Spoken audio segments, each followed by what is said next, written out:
दोस्तों आज के वीडियो में हम आप लोगों को बताने जा रहे हैं कि कैसे एक साधारण सिगरेट के पैकेट के फॉल पर लिखे हुए गीत के शब्द आगे चलकर भारतीय संगीत का इतिहास रच दिया।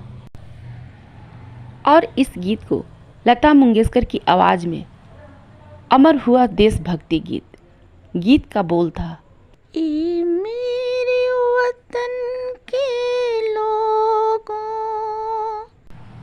आपको बता दूं कि इस गीत की सबसे बड़ी खासियत बात ये थी कि शुरुआत इसकी गीत की किसी कागज़ पर नहीं बल्कि सिगरेट के पैकेट के अंदर लगे फॉल पर लिखी गई थी। यही अनोखा किस्सा इस गीत को और भी खास बना देता है। यह गीत साल 1963 में पहली बार सार्वजनिक रूप से गूंजा था और आज 63 साल बाद भी इसकी भावनाएं वैसी की वैसी है। कहानी शुरू होती है 1962 के भारत चीन युद्ध के बाद।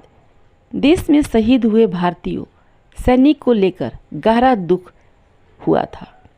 इसी माहौल में कवि प्रदीप भी बेहद भावुक थे और एक दिन मुंबई के माहिम बीच पर टहलते हुए उनके मन में देश के वीर जवानों की याद आ गई। उस समय उनके पास न कागज़ था और न कलम।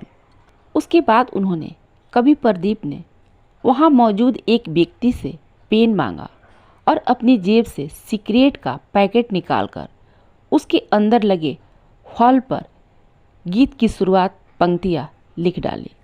यानी कि सिगरेट कंपनी ने गीत को नहीं लिखा और न प्रकाशित किया था, बल्कि कवि प्रदीप ने अचानक आए विचारों को भूलने से बचने के लिए उस पैकेट के फॉल पर इस्तेमाल किए इस शब्द को। यह बात जिसे अक्सर सोशल मीडिया की सुर्खियों में थोड़ा अलग तरीके से पेश किया जाता है और बताया जाता है। बाद में इस गीत को संगीतकार सी रामचंद्र ने संगीत दिया और इसे अपनी आवाज़ देने के लिए लता मंगेशकर को चुना गया। वैसे आपको बता दूं कि शुरुआत में लता जी ने इस गाने को लेकर काफ़ी असमंजस में थी कि क्या करें क्या नहीं करें, लेकिन कवि प्रदीप चाहते थे कि इस गीत को कोई और नहीं बल्कि खुद लता जी अपनी आवाज़ दें। आखिरकार उन्होंने लता जी को मना लिया और ऐतिहासिक प्रस्तुत संभव हो गई। फिर आया 27 जनवरी 1963 का वो ऐतिहासिक दिन जब दिल्ली के नेशनल स्टेडियम में लता मंगेशकर ने पहली बार ये मेरे वतन के लोगों को सार्वजनिक रूप से मंच पर गाया। आप लोगों को बताना चाहूँगी कि उस कार्यक्रम में प्रधानमंत्री जवाहरलाल नेहरू और राष्ट्रपति राधा कृष्णन भी मौजूद थे। गीत खत्म होते ही माहौल काफ़ी भावुक हो गया और नेहरू जी भी प्रभावित हो गए। यह गीत 1962 के युद्ध में शहीद हुए भारतीयों सैनिक के श्रद्धांजलि के रूप में गाया गया था।